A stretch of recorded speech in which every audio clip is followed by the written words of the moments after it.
Try our quick and easy method to make hourglass units without cutting triangles. Start with a light square and a dark square. Both should be 1¼ inches larger than the desired finished size of the hourglass unit. On the wrong side of the light square, draw a diagonal line. That will be your cutting line. Mark a line on either side of the cutting line 1/4 inch away.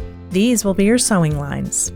Place the light square on the dark square right sides together. Stitch both marked sewing lines. Cut between the rows of stitching to make 2 triangle squares. Press the seam allowance toward the darker fabric. On the wrong side of one triangle square, draw a diagonal line perpendicular to the seam. Mark sewing lines 1/4 inch away on each side of the first line.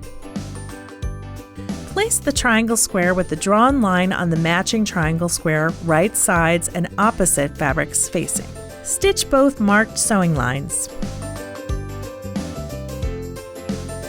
Cut between the rows of stitching to create 2 hourglass units.